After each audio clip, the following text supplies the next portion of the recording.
여러분 이 그 하나님의 말씀을 볼 때 우리는 항상 이 말씀이 예수님과 연결된다라는 생각을 하셔야 돼요. 그래서 예수님과 이렇게 연결을 지어서 이게 예수님과 무슨 관련이 있을까라는 것들을 생각하면서 보면 조금 더 여러분들에게 도움이 될 것 같다는 생각이 들어요.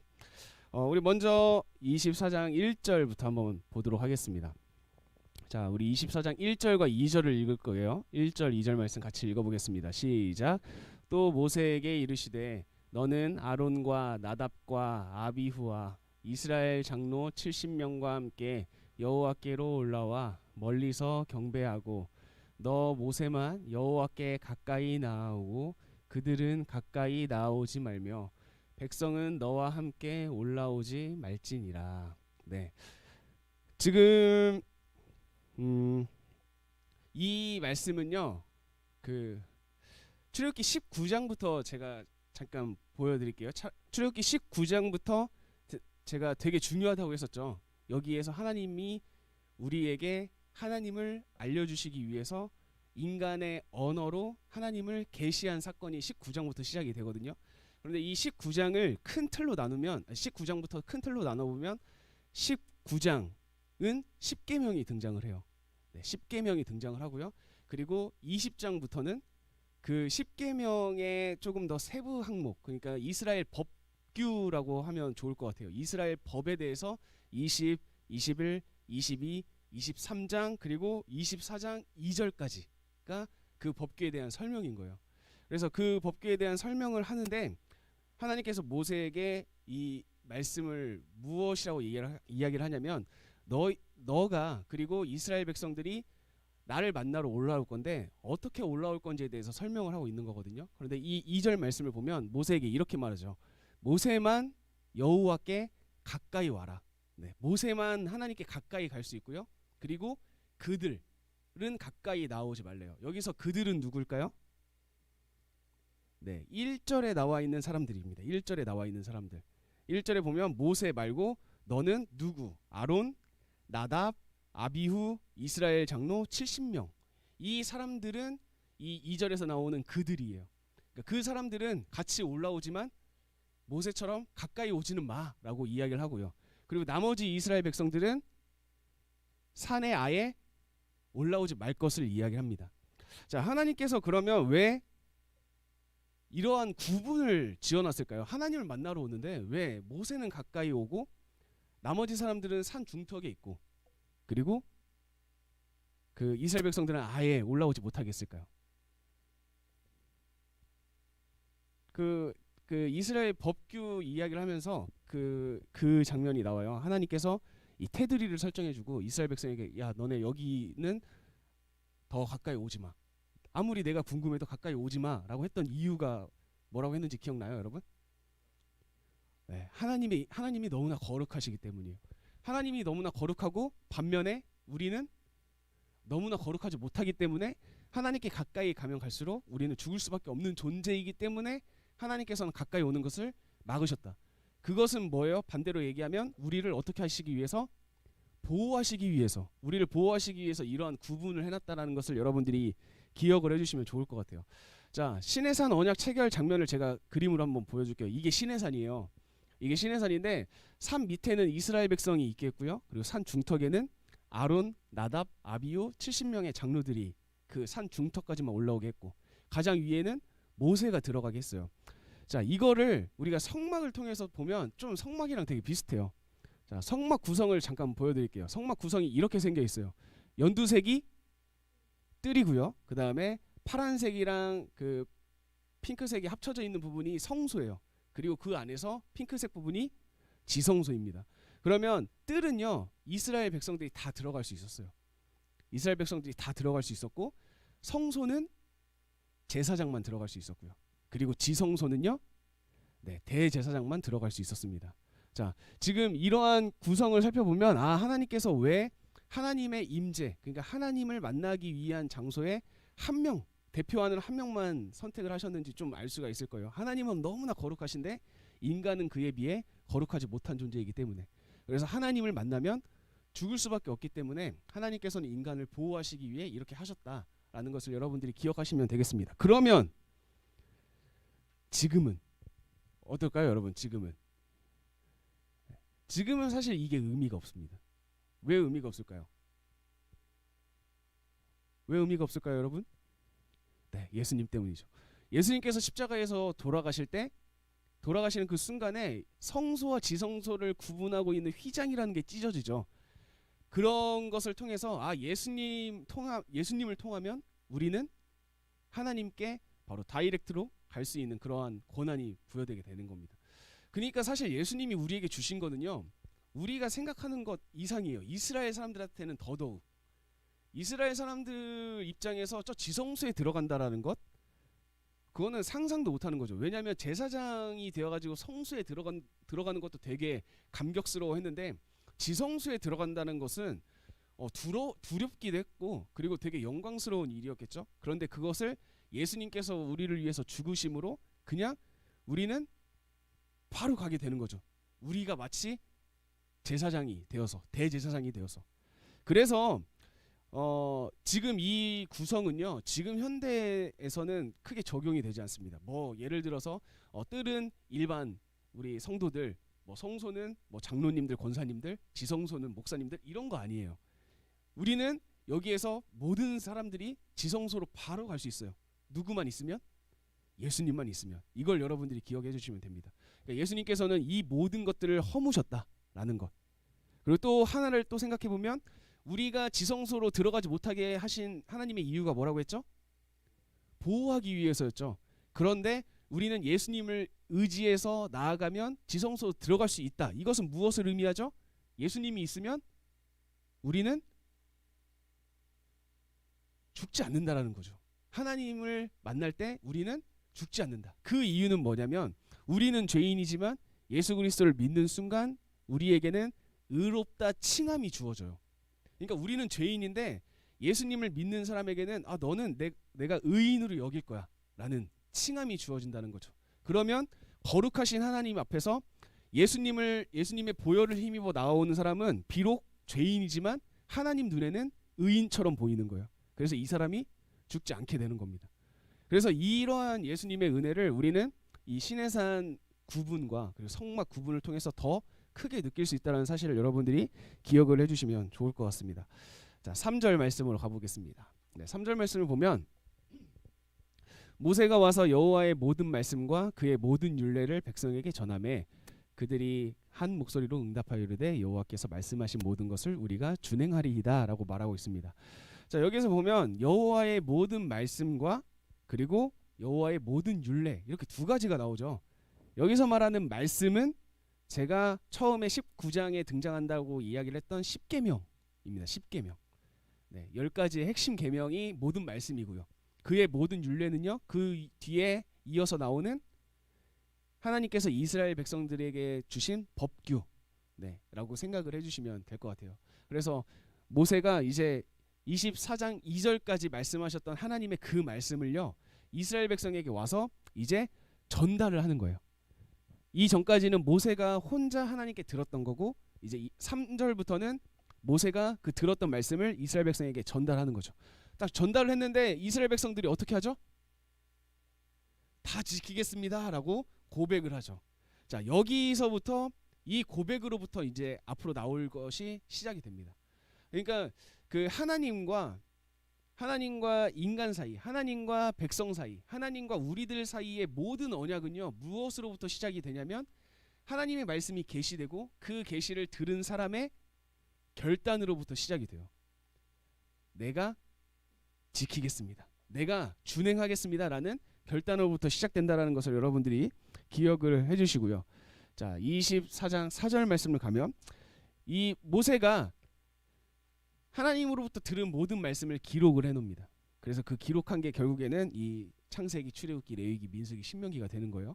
네, 그 말씀을 다 기억하고 이른 아침에 일어나서 제단을 쌓고요. 그 다음에 기둥을 세우죠. 기둥을 몇 개 세워요? 12개. 12개를 세운다는 것은 무엇이냐면, 지금 일단 12지파를 상징하는 거기도 하고, 이것은 그냥 모든 백성을 상징한다고 생각하시면 됩니다. 네, 모든 백성을 상징해요. 자, 그 다음에 5절 말씀.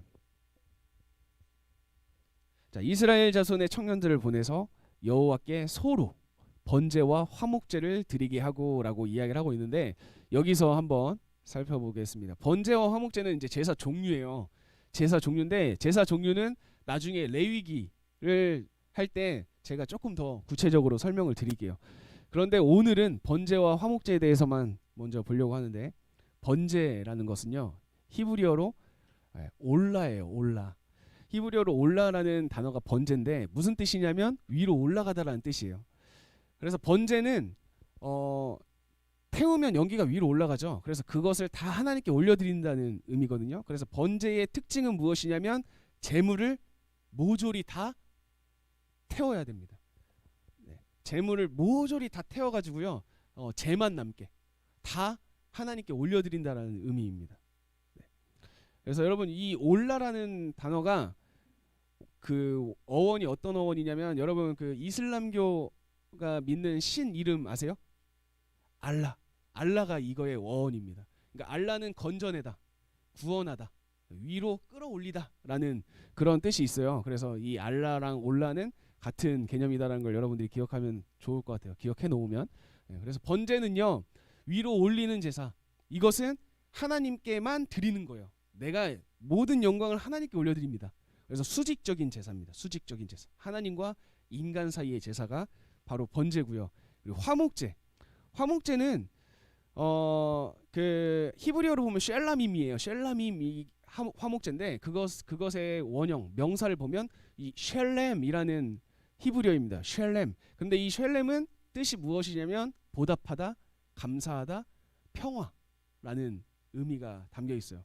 그러니까 이 화목제는요, 무엇을 뜻하냐면 하나님과 인간, 그 제물을 드리고 있는 인간 사이가 화목하게 됐다라는 것을 의미를 해요.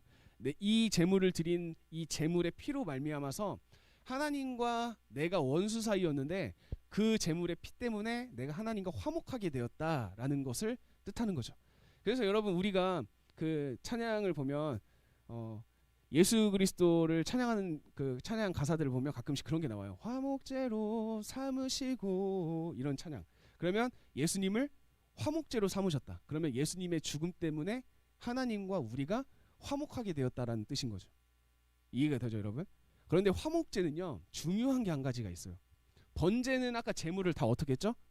다 태웠죠. 그런데 화목제는요, 태워야 될 부분이 남겨져 있고, 그리고 먹어야 될 부분이 남겨져 있었어요. 이게 의무였어요. 그러니까 화목제도 안에 세 가지의 종류로 나누어져 있는데 이 종류마다 조금 다르긴 했어요. 그런데 이 다른 것도 하루 안에 다 먹거나 아니면 이틀 안에 다 먹거나 해야 됐어요. 그런데 제물이 뭐죠, 여러분? 저기 여호와께 뭐였어요? 소죠. 소를 제물로 드려요. 그런데 그 하나님께 태울 부분을 떼내고 먹어야 될 부분이 있다고 했죠. 그런데 그 먹어야 될 것을 얼마 만에 먹어야 돼요? 하루 아니면 이틀 만에 먹어야 돼요. 소. 자, 소를 한번 잡으면 거의 한 4,500근이 나오거든요. 4,500근이면 여러분 어느 정도냐면 그냥 우리 음식점에서 파는 그 그람수로 따지면 거의 한 1,500인분 정도예요. 1,500인분. 이것도 되게 넉넉하게 주는 곳. 1,500인분 정도 되는 소. 그런데 혼자서 가능할까요? 유빈이 가능할 수도, 그건 아니야? 네. 1,500인분을 하루 만에 그걸 다 먹어야 되는 것. 이게 의무였어요. 그러면 혼자서는 안 되죠. 그러면 이걸 다 먹기 위해서는 어떻게 해야 될까요? 사람들 다 초청해야 됩니다. 내 이웃들을 초청해 가지고요, 그걸 다 먹어야 돼요. 그런데 그 많은 음식을 먹으려면요, 내 이웃만 초청할 수는 없어요. 내가 평소에 싫어했던 사람들 올 수밖에 없고요. 나랑 평소에 관계가 별로 좋지 않았던 사람들도 다 와서 그 소를 어떻게 해야 돼요? 나누어 먹어야 돼요. 왜냐하면 그게 화목제의 법이었어요. 그러니까 화목제는요, 하나님과 인간 사이의 화해를 위한 제사거든요. 그런데 하나님과 인간 사이가 화해됐다라는 것을 무엇으로 표출하냐면 우리 주변에 있는 내 이웃들과 함께 먹고 나누라라는 것으로 표출이 되는 거예요. 그러니까 인간과 하나님과 화해된 사람들은 자연스럽게 생각해야 되는 게 뭐라는 것을 의미할까요? 주변 사람들을 신경 써라는 거죠. 주변 사람들을 신경 써라. 주변 사람들과 화목하게 지내라. 주변 사람들과 나눠라. 이웃들과 함께 해라. 함께 먹어라. 라는 것이 이 화목제에 담겨 있다는 걸 여러분들이 기억을 해놓으면 좋을 것 같습니다. 그러면 다시 그 3절부터 정리를 해보면, 모세가 하나님께 받은 말씀을 이스라엘 백성에게 다 전했어요. 그러니까 이스라엘 백성들이 알겠습니다. 저희가 지키겠습니다라고 했죠. 그러니까 모세는요 그 말씀을 기록하기 시작했고 제단을 쌓기 시작했고요. 그 다음에 12기둥을 세웠어요. 그리고 번제와 화목제를 드린 거죠. 하나님께 영광을 올려드렸고 그리고 하나님과 인간이 화목하게 되었다는 걸 이야기를 하면서 우리가 함께 한 공동체라는 것을 이스라엘 백성들에게 알려줍니다. 그리고 이 번제와 화목제를 준비하면서 나온 뭐가 있을까요? 음식물은 다 먹었을 거고요. 하나님께 태울 건 다 태웠고 이제 남은 거 피죠, 피. 네, 그 피를요 어떻게 하는지 볼게요. 이제 6절을 보면요. 피를 가지고 반반 나눕니다. 반은 이제 여러 양푼들에 이렇게 담아 놓고요. 나머지 반은 어디에 뿌려요? 제단. 하나님을 상징하는 제단에 뿌리는 거죠. 제단을 뿌려놔요. 그다음에는 어떤 내용이 나와야 될까요? 나머지 반에 대한 내용이 나와야죠. 반은 제단에 뿌렸으니까 나머지 반은 어떻게 뿌리는지에 대해 나와야 되는데 7절 말씀에 갑자기 이게 나와요. 같이 읽어보겠습니다. 시작. 가져다가 백성에게 낭독하여 듣게 하니 그들이 이르되 여호와의 말씀을 우리가 준행하리이다. 자, 반절의 피를 제단 하나님을 상징하는 곳에 뿌려놨어요. 그러면 나머지 반을 그냥 바로 백성들에게 뿌리거나 12기둥에 뿌려야죠. 그런데 그 뿌리기 전에 이 구절이 들어가요. 이것은 무엇을 의미해요? 하나님과 우리 사이에 언약이 체결되기 위해서 반드시 선행돼야 될 게 한 가지가 있는데 그것은 뭐예요? 우리의 고백인 거예요. 우리의 고백. 지금 이스라엘 백성들이 언약서에 낭독하는 말씀을 듣고 여호와의 모든 말씀을 우리가 준행하겠습니다라는 다시 한번 고백이 있죠. 하나님과 나 사이에 언약이 체결되는데 이 언약 체결될 때 그 단계를 보면 피를 먼저 하나님을 상징하는 제단에 뿌려요. 그 다음에 우리한테 물어보는 거죠. 하나님의 말씀이 이렇게 기록되어 있다. 그러면 고백을 하는 거예요. 제가 그 말씀을 지키겠습니다. 그러면 그 다음에 나오는 내용이 모세가 나머지 그 피를 가지고 백성에게 뿌리기 시작하죠. 그러면서 나옵니다. 맨 마지막 너희와 세우신 언약의 피니라. 자, 그러면 여러분 이 맨 마지막 줄에 있는 이 문장 너희와 세우신 언약의 피니라 어디서 많이 들어보지 않았어요? 많이 들어보지 않았어요, 여러분? 네, 우리가 성찬식을 할 때마다 담임 목사님께서 말씀하시죠. 이렇게 낭독을 하시죠. 이 포도주 잔을 딱 들면서 이것은 예수님의 피입니다. 그리고 예수님께서 말씀하셨습니다. 이것을 받아 마셔라. 이것은 너희와 나 사이에 맺어진 언약의 피, 곧 나의 피다라는 것. 그러니까 지금 이 피라는 것은요 언약을 상징해요.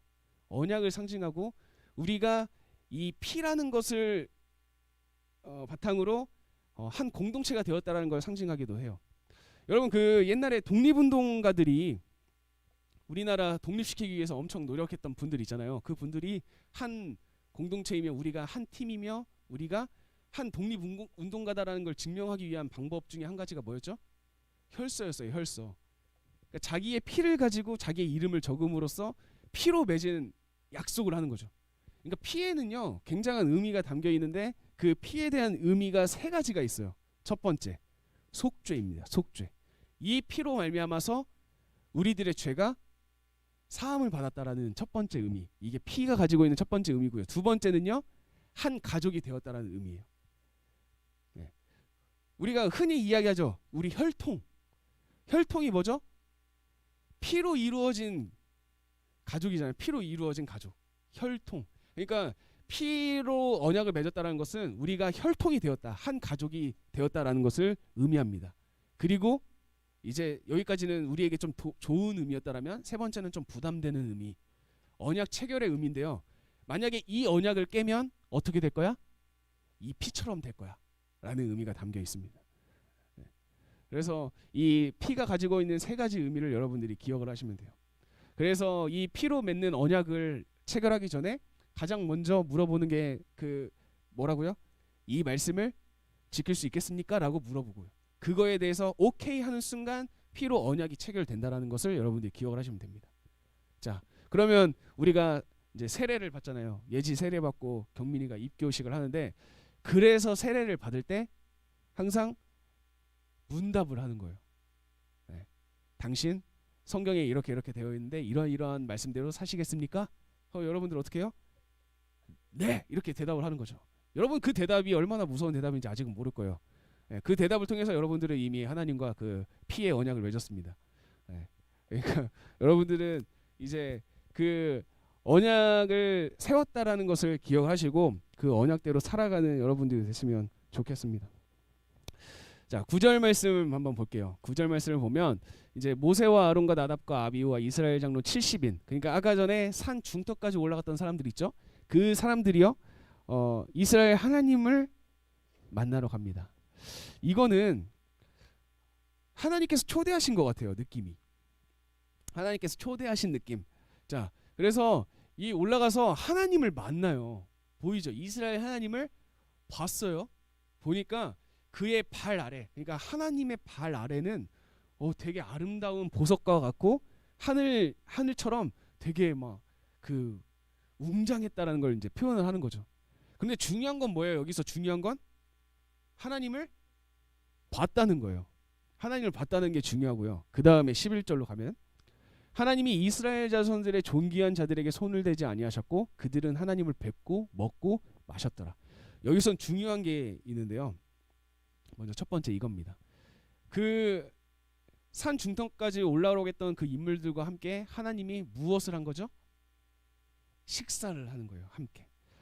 네, 여기서부터 이제 식사가 되게 중요해집니다.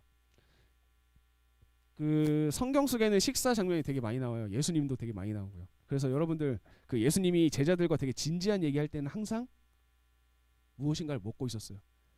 베드로와 이 제자들과 함께 이야기를 나눌 때는 잡은 생선을 구워가지고 그 생선을 먹고 있었고요. 그리고 최후의 만찬을 할 때는 떡과 포도주, 음료를 나누었고요. 그러니까 이 성경 안에서 이 식사라는 게 왜 중요하냐면 유대인들 문화 때문이에요. 유대인들 문화 속에서는요, 이 식탁 공동체, 함께 한 테이블에서 먹는 이것이 너무나 중요한 의미를 담겼는데 그게 어떤 의미냐면 우리는 뭐다? 한 가족이다 라는 의미였어요. 네. 그래서 예수님께서도 항상 식탁 교제를 하셨던 거고요. 네. 그리고 이제 하나님께서도 이스라엘 백성들과 언약을 체결하실 때 함께 먹자라는 것을 지금 이 구절을 통해서 표현하고 있는 거죠. 그런 면에서 보면 이 한국이라는 나라는 되게 괜찮은 나라인 것 같긴 해요. 우리 한국 사람들이 자주 하는 인사가 뭐죠, 여러분? 우리 언제 한번 밥 먹자. 네. 네. 목사님이 여러분들한테 되게 많이 하잖아요. 잘 지키질 못하지만 우리 한번 언제 만나서 밥 먹자. 네. 이게 우리나라에 되게 이런 이야기를 다른 나라들은 잘 안 해요. 우리 언제 한번 만나서 밥 먹자라는 이야기. 이거는 우리나라에서 되게 많이 하는 이야기거든요. 밥 한번 먹자. 네. 그런데 이 밥 한번 먹자 같은 식사 자리에서 우리가 함께 먹는다라는 것은 되게 많은 의미를 담겨 있다라는 걸 여러분들이 기억을 해주시면 되겠습니다. 그래서 성찬식이 의미가 있는 겁니다. 성찬식은 떡과 피를 먹으면서 예수님의 고난을 묵상하는 거기도 하고요. 떡과 피를 먹으면서 예수님과 나 사이에 언약, 약속이 생겼다는 것을 의미하기도 하고요. 떡과 피를 먹으면서 예수님과 나는 한 가족이다라는 것을 의미하기도 하는 겁니다. 그래서 이 먹는 게 되게 중요한데, 근데 중요한 게 있어요. 지금 하나님께서 시내산으로 올라오라고 했을 때 모세만 가까이 오라고 했었죠. 그 이유가 뭐였죠? 가까이 가면 죽기 때문이잖아요. 그리고 하나님의 말씀을 보면 하나님의 얼굴을 보는 자는 죽게 될 거라고 이야기를 했어요. 그런데 지금 이 사람들은 어떻게 하고 있어요? 먹고 마시고 있는데 어디서? 하나님을 뵙고 하나님을 봤어요. 하나님을 보고 먹고 마셨어요. 그런데 이들은 죽었어요? 죽지 않았어요? 죽지 않습니다. 그 이유는 여기에 이렇게 되어 있죠. 뭐라고 되어 있죠? 네, 하나님께서 손을 대지 않았어요. 원래 죽어야만 죽는 게 당연한 사람들이었는데 하나님께서는 손을 대지 않습니다. 이거는 하나님의 좀 그 예외성이에요. 하나님께서 분명히 죽는다고 하셨는데 여기서는 손을 대지 않으셔요. 그 이유는 뭐냐면 언약 체결 과정이기 때문입니다. 우리가 이제 이 피로 맺은 언약, 이 피로 맺은 언약의 가장 중요한 것 중에 하나가 식사야. 너희는 나와 함께 같이 먹고 마셨던 이 가족 공동체라는 것을 이야기시켜주고 이해시키기 위해서 이 일을 했는데, 하나님을 보면 죽을 수밖에 없어요. 그런데 이 상황만큼은 하나님께서 손을 대지 않으셨다라는 것을 여러분들이 기억을 해주시면 좋겠습니다. 자, 이제 마지막 하나 좀 이야기를 하고 끝내려고 합니다. 이제 드디어 모세가 하나님을 만나려고 올라갑니다. 그런데 여기서 등장하죠. 구름이 등장해요. 구름은요, 하나님의 임재를 상징합니다. 네, 구름은 하나님의 임재를 상징해요. 그래서 그 성소 안에 보면 분향단이 있잖아요. 향을 피우죠. 그래서 향을 피워서 이 연기 역시도 하나님의 임재를 상징하는 거죠. 그래서 성소 안은 항상 이 연기로 가득하게끔 해놨어요. 그래서 이 연기는 하나님의 임재를 상징한다는 것을 여러분들이 기억을 해주시면 좋겠어요. 그런데 동시에 구름이 하는 아주 중요한 역할이 있습니다. 구름은 하나님의 임재를 상징함과 동시에 또 한 가지 일을 하는데, 그것은 무엇이냐면 하나님을 가려주기도 해요. 하나님, 거룩하신 하나님의 그 본체를 인간으로 하여금 가려주는 역할도 한다라는 것을 여러분들이 기억했으면 좋겠어요. 그러면 성소에서 왜 분향단을 피우는지 이해가 될 거예요. 연기를 가득하게 하는 것이 하나님의 임재를 상징한 것과 동시에 너무나 거룩하지 못한 인간이 거룩하신 하나님을 다이렉트로 바라보는 것을 막아주는, 보호해주는 역할도 한다라는 것, 그걸 여러분들이 기억을 해주시면 좋겠고요. 이제 16절에서 여호와의 영광이라는 단어가 등장을 합니다. 여호와의 영광이 신의 산 위에 머무르고 구름이 엿새 동안 산을 가리더니 일곱째 날에 여호와께서 구름 가운데서 모세를 부르시니라 라고 되어 있습니다. 여기서는 제가 영광이라는 단어에 좀 보려고 합니다. 영광은 뭘까요? 여러분들 언제 영광이라는 단어 써요? 하나님께 영광. 우리가 하나님께 영광 올려드립니다라고 하면 뭐죠? 우리가 보통 예배 드릴 때 쓰죠. 네. 근데 하나님의 영광이 뭐라고 표현되어 있죠? 신의 산 위에 머물렀다. 그러면 우리가 쓰는 영광이랑 좀 다른 느낌이지 않아요? 우리는 어떻게 쓴다고요? 여러분들 영광이라는 단어 어떻게 써요? 우리 하나님께 영광의 박수 올려드립시다. 이럴 때 많이 쓰잖아요. 그러면 이 영광은 뭐예요? 하나님께 올려드리는 거잖아요. 그런데 지금 여기 보면 하나님의 영광이 신의 산 위에 머물러 있대요. 그럼 여기서 말하는 영광은 무엇을 상징할까요? 하나님의 임재를 상징해요. 하나님의 임재. 영광은 하나님의 임재를 상징하는데, 이 영광이라는 단어 우리 헬라어를 좀 봤으면 좋겠어요. 히브리어를 봤으면 좋겠어요. 지금 영광이라는 단어가 케보드예요. 케보드라고 되어 있는데, 이거 제가 원형을 준비했나요? 네, 그렇죠. 지금 여기 히브리어 영광이라는 히브리어 명사를 보면 케보드인데요.